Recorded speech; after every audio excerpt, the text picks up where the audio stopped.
Loktantrik Janata Dal party ने दस्तूर की कॉपियां जलाने वालों के खिलाफ कार्रवाई की मांग की है। दस्तूर हिंद की बेहुरमती और दस्तूर हिंद के मेमार डॉक्टर बाबा साहेब अम्बेडकर की शान में गुस्ताखी करने वाले फिरका परस्त अनासिर के खिलाफ कार्रवाई का मुतालबा करते हुए शरद यादव की कायम करदा लोकतांत्रिक जनता दल की जानिब से मुल्क भर में एहतजाजी मुजाहरे मुनज़्ज़म किए गए। इसी सिलसिले में LJD की नांदेड़ यूनिट की जानिब से भी दफ्तर जिला कलेक्टर पर एक एहतजाजी धरना मुनक्किद किया गया।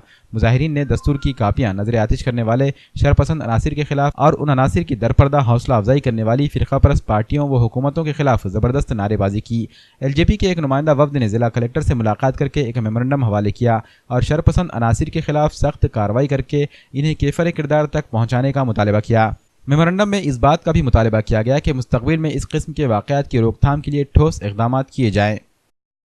दिल्ली में जंतर मंतर पर 9 अगस्त विश्व मूल निवासी दिवस के दिन कुछ ब्राह्मणवादी लोगों ने जो संविधान की कॉपियाँ जलाई है और वहाँ संविधान के मुर्दाबाद के नारे लगाए हैं। और सबसे बड़ी बात यह है बाबा साहब के मुर्दाबाद के नारे जो लगाए हैं उन सभी लोगों का प्रोटेस्ट करते हुए हम सरकार से ये मांग करते हैं कि संविधान का अपमान करने वाले लोगों के ऊपर देशद्रोह का मुकदमा जल्दी से जल्द दर्ज हो।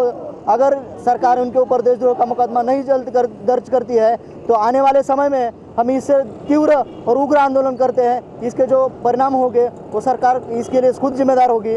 वर्तमान सरकार जो है और आजकल महाराष्ट्र में भी देखा जाए तो प्रकाश आंबेडकर जी ने भी EVM जलाई।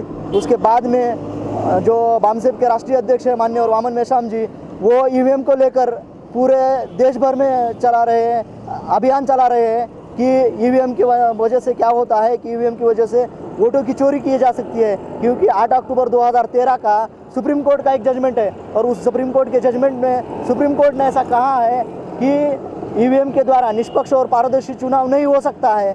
फिर भी जो इलेक्शन कमीशन EVM का हटाकर बैलेट पेपर नहीं ला रहा है। और सबसे बड़ी बात यह है कि 8 अक्टूबर 2013 को सुप्रीम कोर्ट ने जो जजमेंट दिया था उसमें कहा था कि 14 के इलेक्शन से पहले वीवीपैट लाना जरूरी है, लेकिन उन्होंने वीवीपैट लगाया नहीं और वीवीपैट ना लगाकर उन्होंने जो चुनाव किया इससे बीजेपी को फायदा हुआ। 2004 के और 2009 के इलेक्शन में कांग्रेस ने घोटाला करके चुनाव जीता था। उसके बाद में सुब्रमण्यम स्वामी और लालकृष्ण आडवाणी दिल्ली सुप्रीम कोर्ट में गए थे।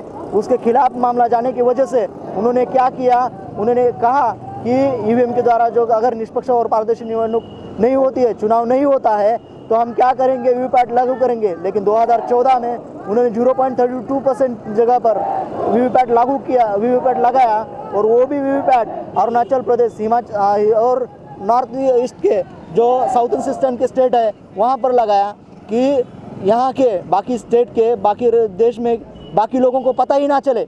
इसलिए उन्होंने षड्यंत्र किया। इसलिए हमारे LJD की तरफ से ये मांग है कि जो EVM को हटाकर सीधा बैलेट बॉक्स लाया जाए, इसलिए हम ये करते हैं।